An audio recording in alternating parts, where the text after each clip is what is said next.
Hello there. So today I'm joined by Hamish Knox, who is the brand new top global podcaster of his new podcast, Full Funnel Freedom. So I wanted to bring Hamish in today to let you know a little bit about behind the scenes, what it's really like to create a podcast when you're starting from scratch, and how what that's been like from a personal perspective as you've launched this and it's begun to have lots of success. So hello, Hamish. It's great to have you here.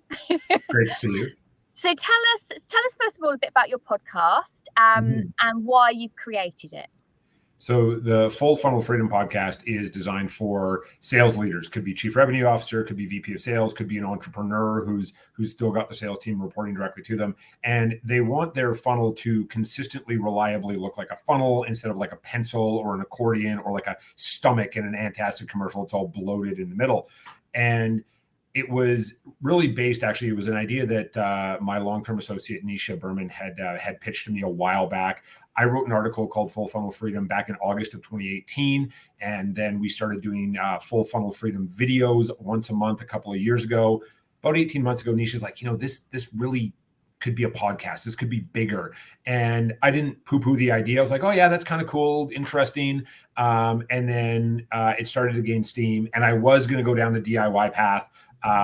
And just, I've learned to do research. I know this is for some people who know me well, they're like, he did what now? And I reached out to a couple of people, including my friend Marcus, and he's like, do not pass go, do not pay anybody else. You go talk to Anna and her team will completely support you. And so we connected on our initial consultation call, and it was like the skies have opened and the angels are singing and who is this person?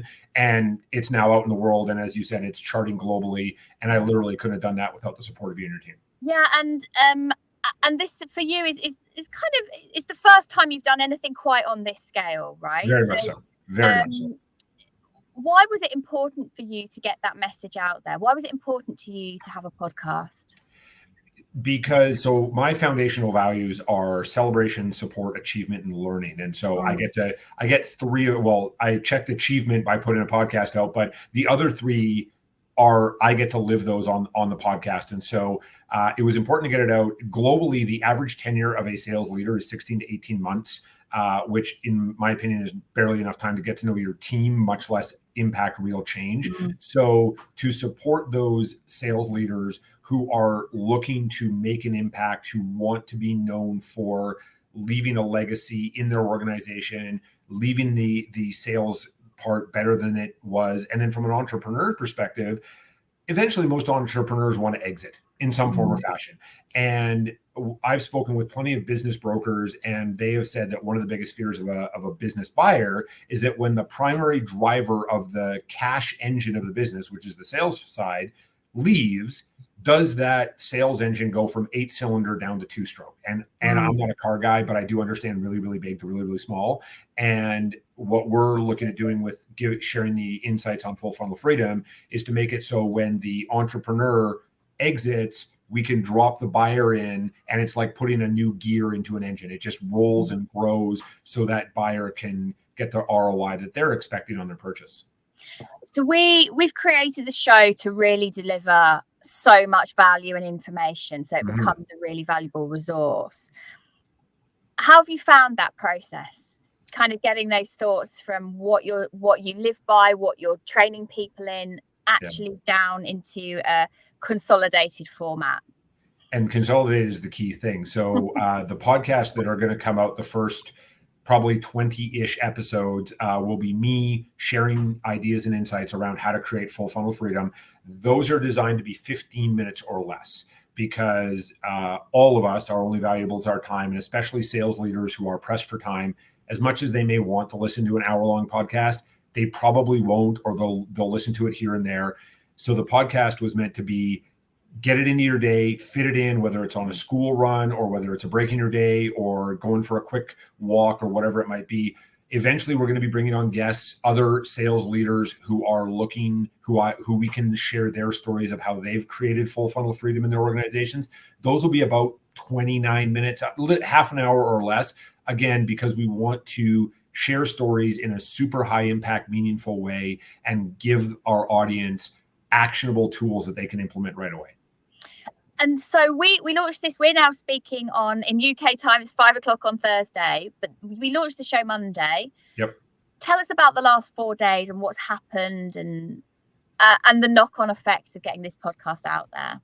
So, Monday was kind of, to quote a band from the UK, I got my head checked by a jumbo jet, and it was hair straight back.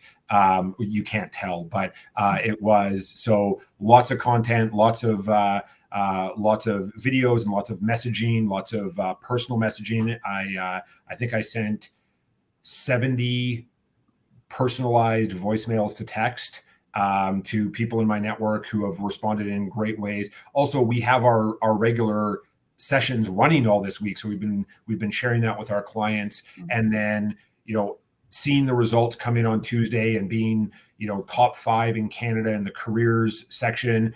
We were in the top 65 of business podcasts in Canada. We cracked the top 150 in the US, and now we're in the top 200 in the UK. So seeing that, and then sort of expecting a Wednesday lull, so really putting out a push on Wednesday.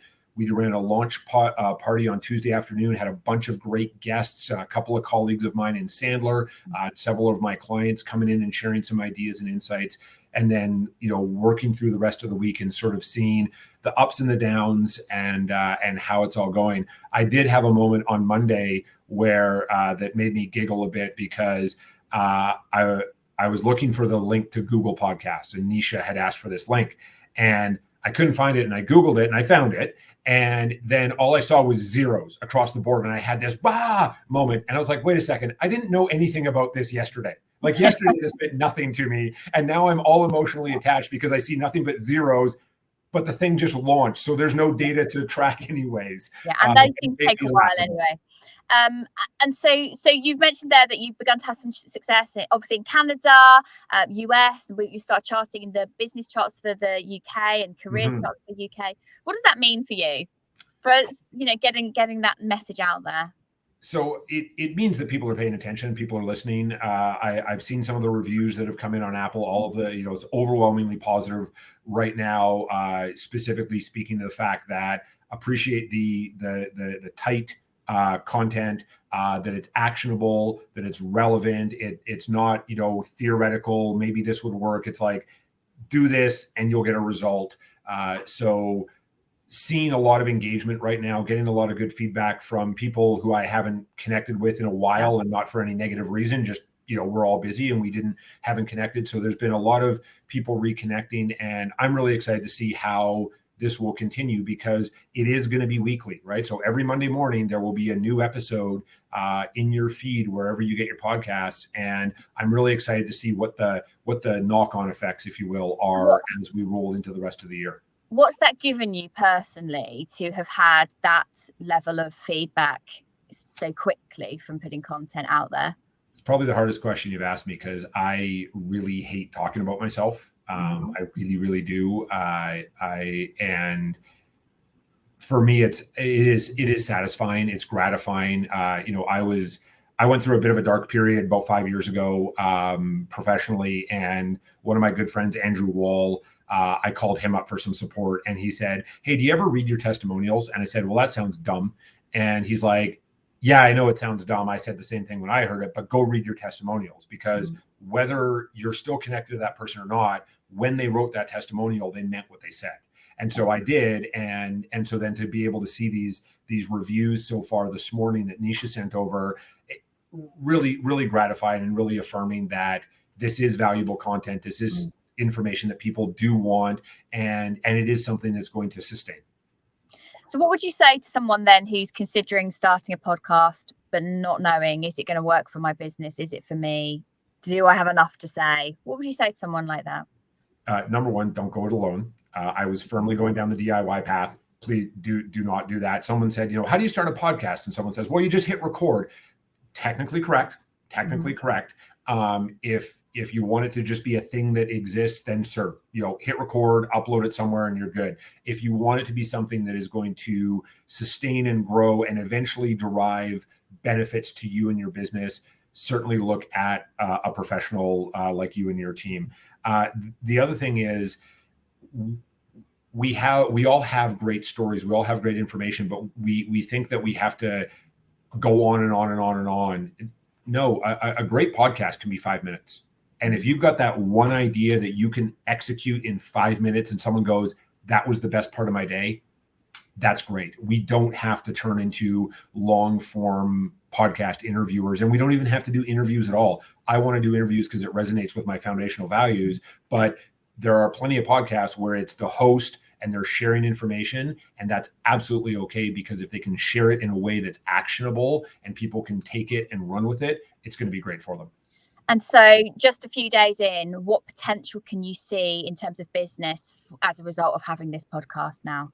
So we have already been supporting clients from around the world since we all got locked down during COVID, and certainly being part of Sandler. I have colleagues around the world, and certainly love to put local people in their training sessions. But I can really see that it's going to broaden the number of people who are aware of what we do and how we support our clients. I can see that it will create some other opportunities for me to do some speaking and other things. And who knows, 20 years ago, literally 20 years ago, because I went back and looked, I wrote down a set of goals, and one of them was to have 3 books published. And I have 2 books published already. And I can very much see that the next book may in some way relate to full funnel freedom at some point down the road. We've got to talk. I'll speak to you about that after. Well, thank you so much for coming on and sharing that, Hamish. You're welcome. Congratulations on becoming a top 5 global podcaster. It's very exciting, and I'm really proud. And I think the show looks great. It sounds fantastic. And if anyone is watching this and they are in sales at whatever level that is, go and listen. There's so much information in it. I've been diving in. We always listen, obviously, as we produce the shows, but listening as a listener when I'm out doing the school run or I'm driving my car, there's so much that we're taking away for our own funnels as well. So thank you. Thank you very much, Anna. Take care.